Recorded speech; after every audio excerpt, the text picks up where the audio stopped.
Assalamualaikum warahmatullahi wabarakatuh. Alhamdulillah, wassalatu wassalamu ala rasulillah.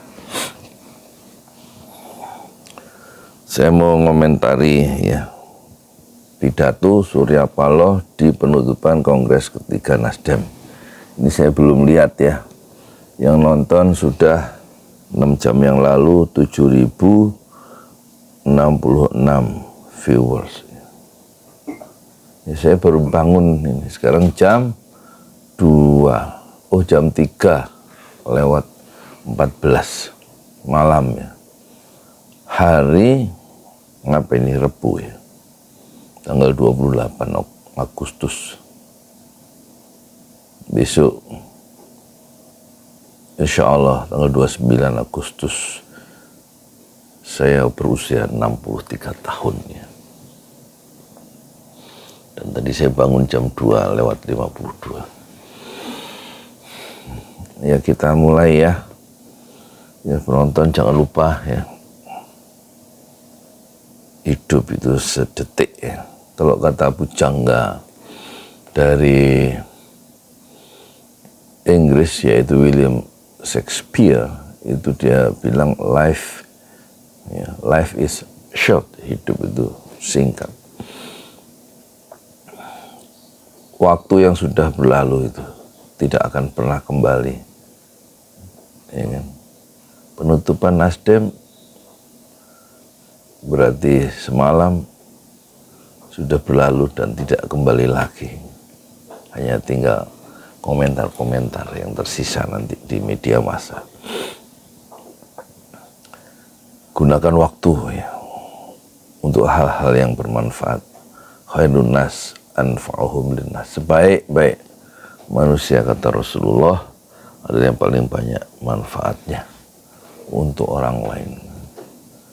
Dalam waktu yang singkat di dunia ini, hidup hanya 1 detik. Kalau menurut Al-Quran, ka'annahum asyiyatan au duhaha.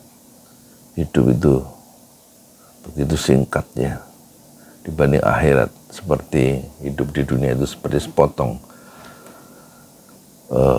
malam. Enggak juga sepanjang malam, hanya sebagian malam. Ka'annahum asyiyatan au duha, atau sepenggal, sepotong, sejenak di waktu siang.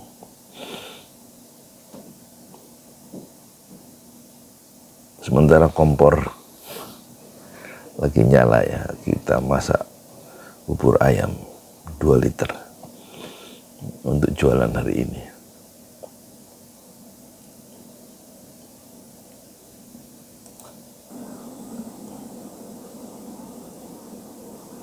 Assalamualaikum warahmatullahi wabarakatuh. Selamat malam dan salam sejahtera bagi kita semuanya. Saya pakai OBS ya, pakai aplikasi OBS. Yang amat kita hormatin bersama dan kita banggakan. Presiden terpilih Republik Indonesia, Bapak Prabowo Subianto. Terima kasih Pak atas kehadirannya dalam penutupan Kongres ketiga Partai Nasdem.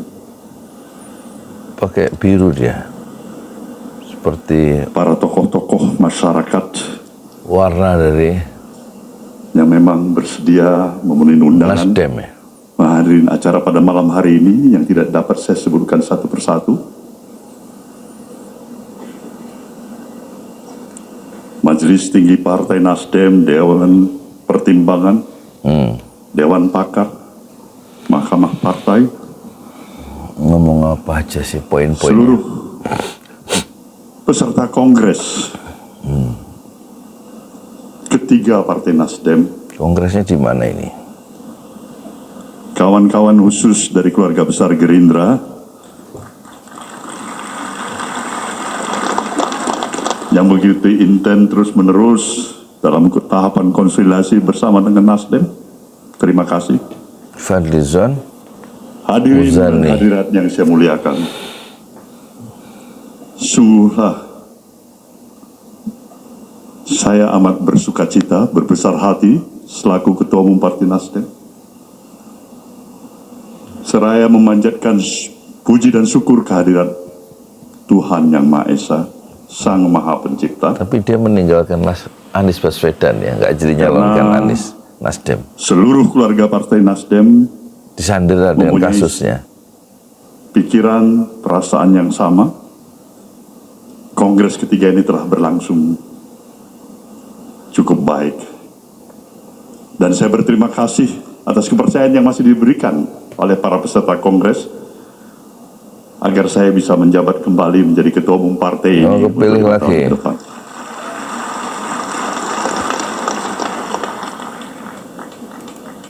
Kata Imam Al-Ghazali, ulama besar ya, di dunia Islam abad ke-11, semakin orang itu bertambah usia, semakin orang itu bertambah umur, dia semakin hubud dunia, semakin mencengkram, semakin lama ingin berkuasa. Itu sifat watak manusia menurut Imam Al-Ghazali.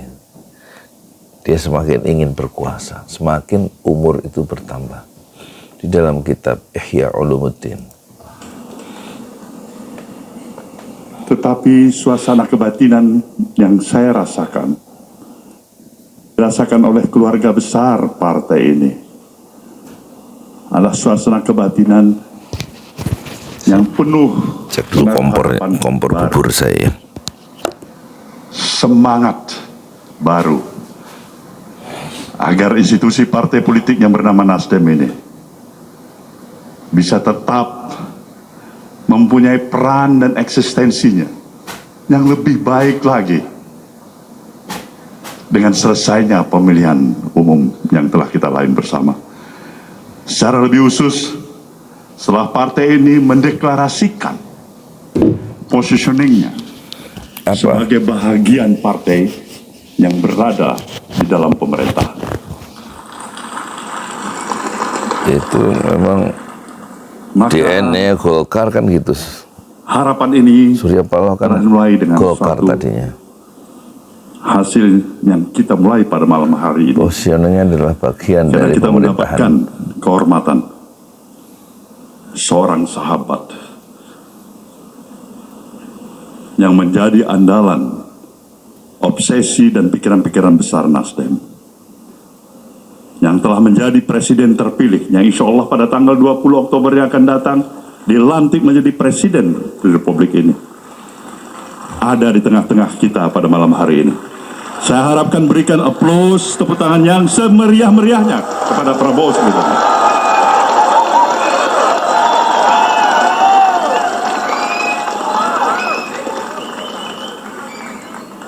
Karena bagi Nasdem amat sangat menyadari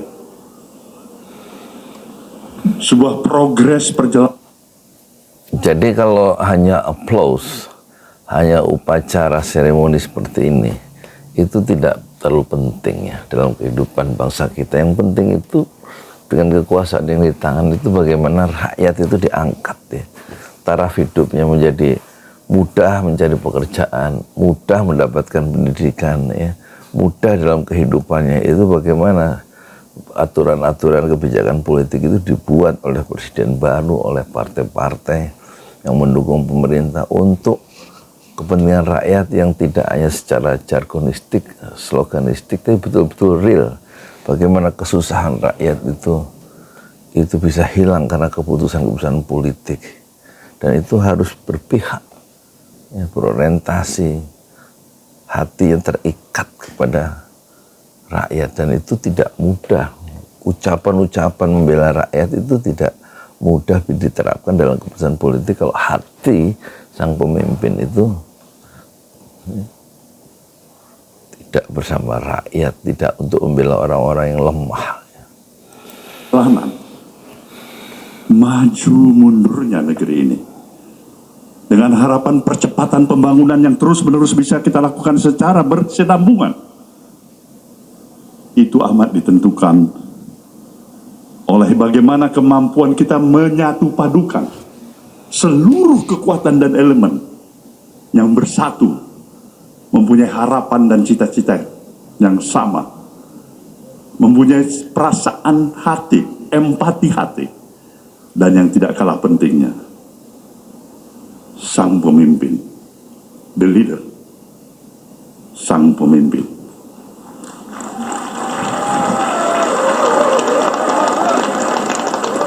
Ini Ini yang kita sebutkan dengan harapan baru. puja-puji yang berbahaya sebenarnya. Mengenal Masalah kita itu bukan di Bapak Prabowo pemimpinnya, Subianto yang selalu dalam di hal rakyatnya biasanya yang saya sedang sebut susah Mas ya. Bowo. Ini kan bukan pengenalan baru 5-10 tahun. Tanpa terasa perjalanan kita bersama sudah puluhan tahun.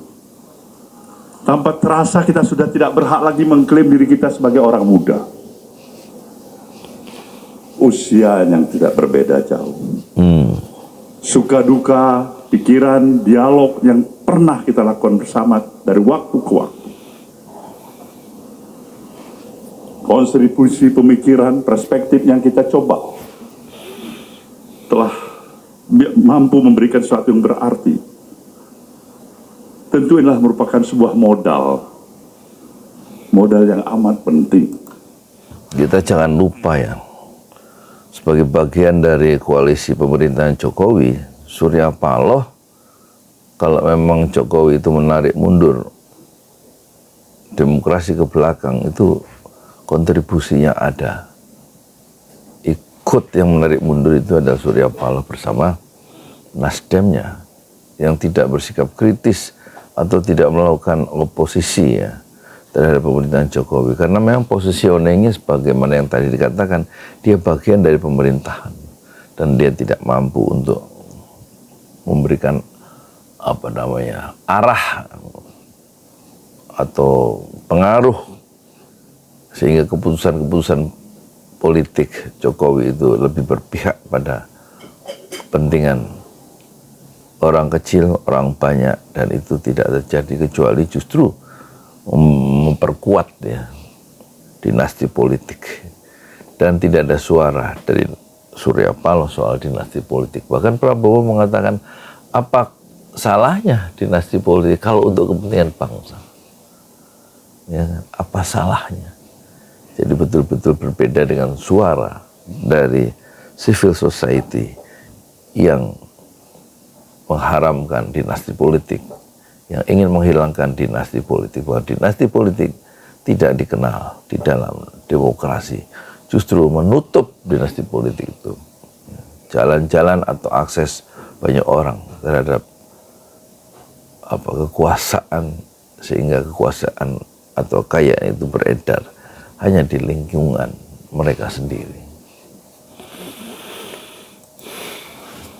Untuk membangun sinergitas yang bisa kita persembahkan untuk kemajuan pembangunan negeri ini. Maka harapan kami jelas. Kami Koalisi besar sehingga menguasai parlemen sampai 60-70% dan menyisihkan PKS dan Partai Demokrat kemarin itu selama 9 tahun terakhir atau 5 tahun terakhir, itu terbukti tidak bisa mengubah kesejahteraan masyarakatnya. Kemiskinan itu tidak hilang, pengangguran bertambah ya.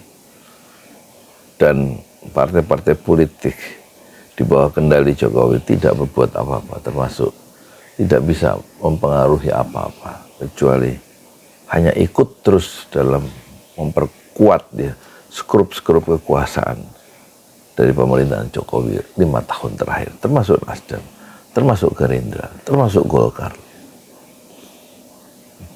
Jadi mereka punya saham Nasdem itu terhadap mundurnya demokrasi kita di bawah pemerintahan Jokowi.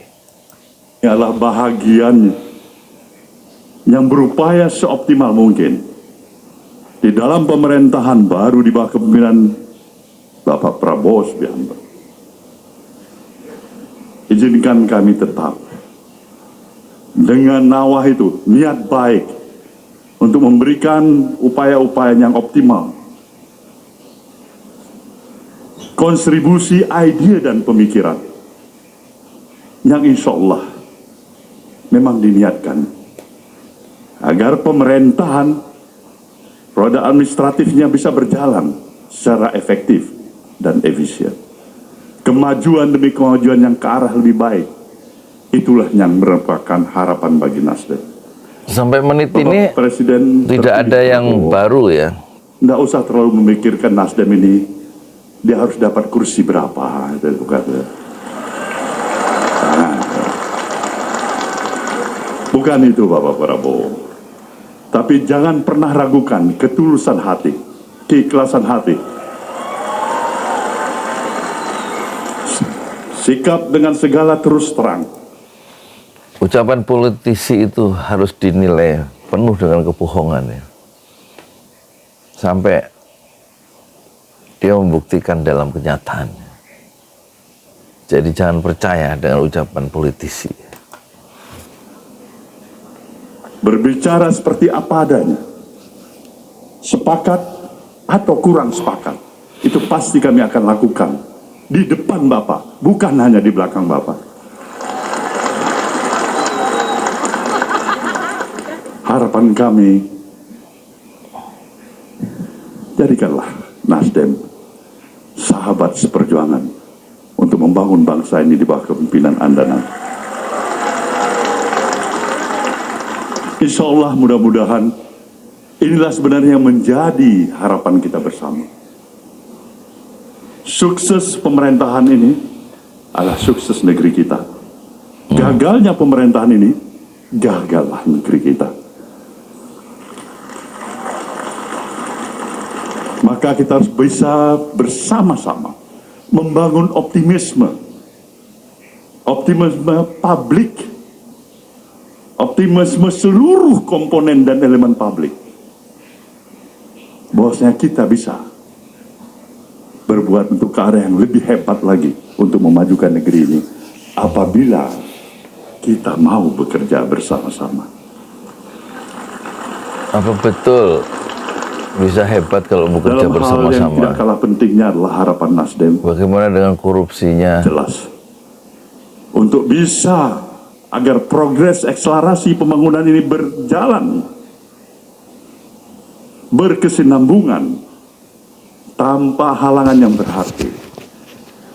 Tidak kalah pentingnya adalah suasana iklim, aspek penegakan hukum. Nah, itu. Yang memang memberikan suasana sejuk, ketenangan. Kita tidak mungkin akan bergerak lebih hebat ke depan. Waktu bicara penegakan hukum dalam suasana yang penuh dengan keterangan, gimana caranya? Banyak kader-kader Nasdem yang kemarin masuk penjara ya, seperti Menko Info, ya kan, Menkominfo, kemudian Syahril Yassin Limpo, gitu, bendahara partai kena, ya begitulah ya. Jadi dia bicara tentang penegakan hukum, tentu nggak betul-betul full ya, karena banyak yang kena tokoh-tokoh Nasdem ya.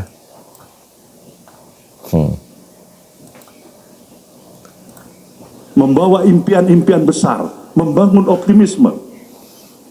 Ketika kita berhadapan dalam suasana yang mencekam, karena aspek pendidikan hukum dari kanan, kiri, muka, belakang, atas, bawah, setiap hari, setiap sore, setiap malam, setiap pagi.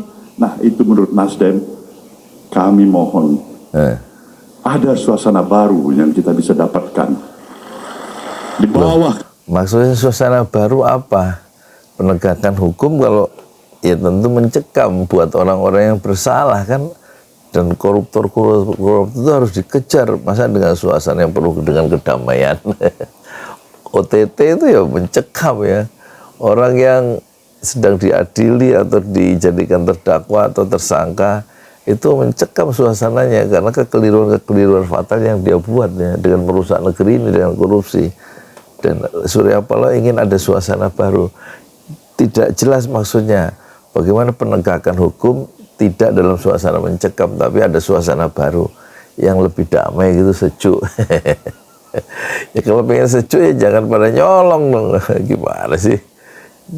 Pikirin rakyat, jangan pikirin duit masuk kantong sendiri kan gitu. Siapa? Ya itu orang-orang partai itu kan, tokoh-tokoh partai itu kan. Yang korupsi kan orang-orang partai yang di DPR, di mana-mana itu kebanyakan orang yang punya akses pada kekuasaan, yang punya kedudukan politik kan. Ya kalau pengen damai, pengen nggak mencekam, pengen bahagia, pengen bisa tersenyum, ya jangan nyolong. Kepemimpinan Bapak Prabowo Subianto. Ini harapan, Saya lihat representasi pemikiran, bubur ayam dulu saya. apa jeritan berbagai komponen dan elemen masyarakat. Pada kodratnya kita adalah manusia biasa. Mencari kesempurnaan boleh saja, tapi jangan pernah harapkan kesempurnaan itu terjadi pada diri kita. Ada kesilapan, ada kekurangan, ada kesalahan. Tugas kita untuk memperbaikinya. Hukum bukan untuk mencari-cari kesalahan. Sudah bukan waktunya lagi negeri ini harus datang dalam suasana untuk menikmati seluruh pemberitaan yang menjadi bahan tertawaan, bahkan sinisme dari dunia internasional. Seakan-akan tidak ada pekerjaan lain yang ada di negeri ini, hanya dengan santapan pemberitaan, tindakan-tindakan hukum semata-mata. Ya makanya jangan korupsi. Banyak hal yang bisa kita lakukan. Indonesia adalah negeri yang besar. Kita memerlukan energi besar. Dan disinilah kami menaruh harapan. Bapak, yang kita perlukan bukan energi besar ya. Dalam Indonesia yang besar, yang kita perlukan adalah tegaknya keadilan. Yang kita perlukan adalah bagaimana rakyat yang susah, yang lemah dan dilemahkan oleh struktur, ya, sehingga mereka mengalami semacam kemiskinan struktural, itu harus dilenyapkan ya, oleh keputusan-keputusan politik yang berpihak pada mereka dengan penuh dengan keadilan menghadapi rakyat itu, penuh dengan kasih sayang, dan memberantas koruptor dengan cukup tegas ya. Nanti teman-temannya yang korupsi, Prabowo akan mengalami kesulitan kalau dia betul-betul menghadapi negeri ini dengan persahabatan, karena Surya Paloh adalah sahabat lama ya. Kalau koruptor berangkat dari partai-partai politik, apakah Prabowo bisa tegas? Itu pertanyaan kita ya. Prabowo yang kami hormati, di bawah kepemimpinan Bapak, izinkanlah kami mengatakan, pergunakanlah kesempatan atas mandat yang telah diberikan oleh rakyat Indonesia ke tangan Bapak sebagai pemimpin di negeri ini.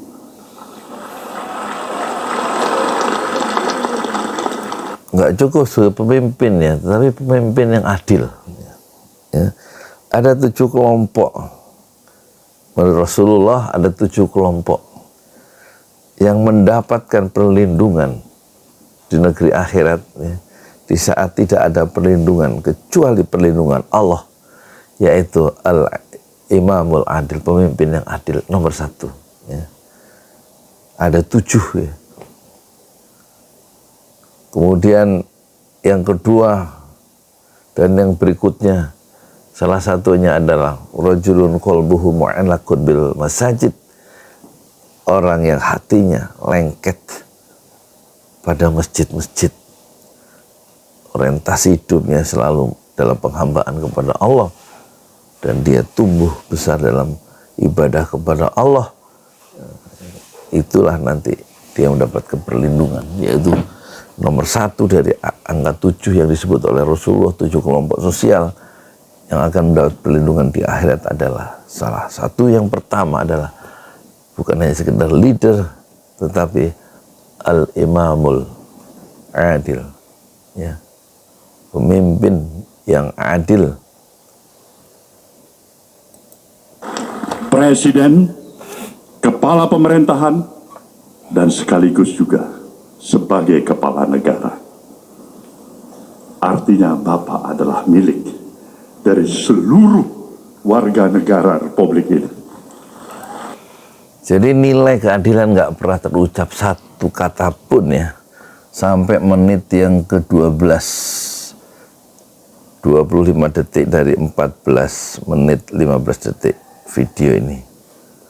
Nggak bicara nilai, nggak bicara nilai kejujuran, tidak bicara nilai keadilan, tidak bicara nilai transparansi pemerintahan yang transparan. Dan tidak ada upaya, hanya bicara penegakan hukum, dan tidak bicara yang penting adalah bagaimana korupsi itu harus diberantas tuntas di era kepemimpinan Prabowo. Tidak diingatkan pentingnya keadilan, pentingnya kejujuran, pentingnya keterbukaan, dan pentingnya korupsi. Maling-maling itu dihabisi di Indonesia. Jadi pidato Surya Paloh tidak genuine, tidak as-sholah, tidak asli, hanya retorika kosong. Inilah harapan kita dan kita doakan bersama. Para peserta kongres ketiga ini bersepakat. Doa yang terbaik dengan ketulusan hati kami panjatkan kepada Allah Subhanahu wa taala. Semoga roda administratif pemerintahan di bawah kepemimpinan Bapak akan lebih baik untuk mengatur negeri ini.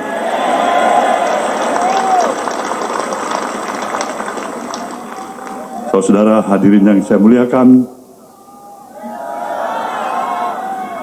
kita semuanya dalam suasana penutupan kongres ini, dalam suasana yang bersuka cita. Dia kepilih lagi ya. Maka kita wajib mengaturkan penghormatan dan terima kasih pada seluruh tamu undangan yang telah bersedia menghadiri undangan kita ini.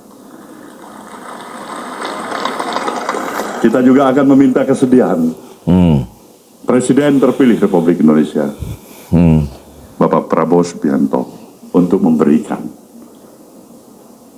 sambutannya, seraya kita akan merasakan denyut hubungan kontak emosional yang insya Allah kita yakin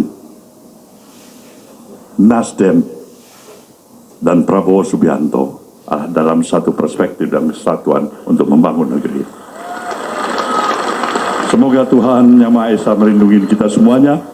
Wabillahi taufiq wal hidayah. Wassalamualaikum warahmatullahi wabarakatuh. Jadi habis ini kelihatannya sambutan dari Prabowo beda dengan Munas Golkar. Penutupannya itu dengan mengundang presiden yang sebentar lagi selesai, yaitu Jokowi ya. Tapi di Nasdem dia tidak mengundang Jokowi, tapi mengundang Prabowo ya dalam penutupan Kongres. Dan kita sudah duga nanti Prabowo ngomong apa. Dia seorang demagog ya, seorang yang mampu membangkitkan semangat pendengarnya ya.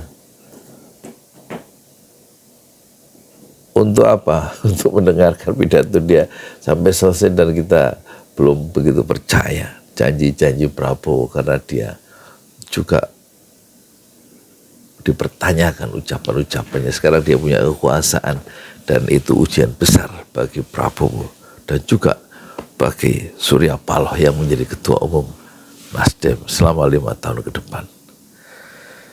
Silahkan dinilai sendiri. Sekarang saya mau ngaduk bubur ayam dulu. Jam 3:44.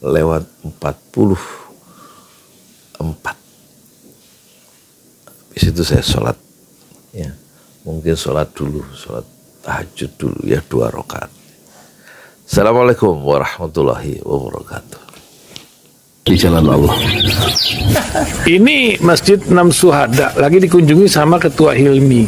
Modal awalnya berapa Pak Yudi Pramuko? 750.000. 750.000 rupiah aja. Jadi ini 500 jutaan nih barang. Sekarang udah habis 310. Masya Allah, tuh udah pakai keramik, plafonnya tinggal. Granit tuh kayak marmer. Tuh, Masya Allah nih, sampai juga kita ke sini. Masjid Enam Syuhada, ngapa namanya Masjid Enam Syuhada, Ya, Pak Yudi? kita mau mendokumentasikan perjuangan dakwah anak-anak muda pengawal Habib Rizik Syihab itu Masya Allah. yang dibunuh sama orang jahat di kilometer 50. Kilometer 50 ya. Itu kan simbol memperjuangkan dakwah itu kita harus memberikan segalanya untuk Islam kan ya, untuk Masya dakwah Islam. Allah. Dan nama anak muda itulah yang sudah memberikan segalanya untuk Islam. Masya Allah. Apa nanti nama pemuda itu ada juga di sini mungkin diterangkan? Mungkin namanya 6 syuhada. 6 syuhada itu, Ya. 6 syuhada dipasang di sini, 6 syuhada. Bip Ali, apa yang dikomentarin dari ini semua, Bip Ali? Masya Allah, luar biasa. Dari uang 700.000 kalau pengen ternyata bisa. Bisa. Allah kirim. Tuh, bisa. Ya, dengan masuk satu gang kecil, tapi Bapak ini luar biasa. Kecil tuh. Oh, Masya Allah kan? Satu call aja. Masya Allah, perjuangan Pak Yudi Pramuko, YouTuber sejagat paling tua. Tertua di semesta. Tertua di semesta. Masya Allah. Tukang donat. Tukang donat. Tukang donat dari Paru. Ini saya laporkan dari lapangan ini, langsung dari Masjid Anam Syuhada. Masya Allah. Dan ini dia. Dalam lihat ah. Tuh, lihat tuh masjidnya. Tuh imamnya di situ tuh. Malam-malam lagi kita. Masya Allah. Masih kurang nih. Atapnya katanya transfer aja. Masjid 6 Syuhada sebentar lagi selesai. Dinding lubang angin sebagian sudah terpasang, lantai 2 dan kemudian plafon termasuk lantai bukan keramik, granit 150 dus bersama tiang-tiang yang ada 16 setinggi 4,5 meter. Kemudian finishing terakhir adalah tangga menjebol atap ya, lantai pertama untuk masuk ke lantai 2. Inilah Masjid 6 Syuhada. 2,5 tahun lalu dimulai pada 2 Agustus hari Senin 2021. Tinggal sedikit lagi insya Allah, dan lantainya dari keramik, bukan keramik, granit sudah diresmikan lantai pertama. Nanti lantai kedua lewat sini tangganya jebol untuk masuk ke lantai 2. Inilah Masjid 6 Syuhada yang sangat megah karena dari bahan-bahan pilihan, kualitas nomor 1.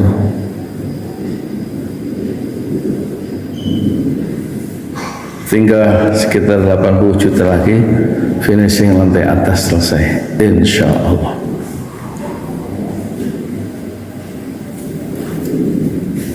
Ya, inilah Masjid 6 Syuhada yang sangat bersejarah ya dalam sejarah dakwah Indonesia modern, insya Allah, karena ini dibangun dalam konteks kezaliman rejim penguasa yang sudah membunuh 6 santri dari front Laskar Front Pembela Islam, dan kita abadikan pengorbanan dan perjuangan dakwah mereka sehingga kita sebut namanya Masjid 6 Syuhada. Mereka mengawal perjalanan dakwah gurunya Habib Rizik Syihab, dan mereka dicegat oleh orang-orang jahat di kilometer 50. Saya Yudi Pramuko, tukang donat dari Parung Suber, tertua di semesta fasbir sabrun jamila, bersabarlah dengan kesabaran yang indah. Assalamualaikum warahmatullahi wabarakatuh.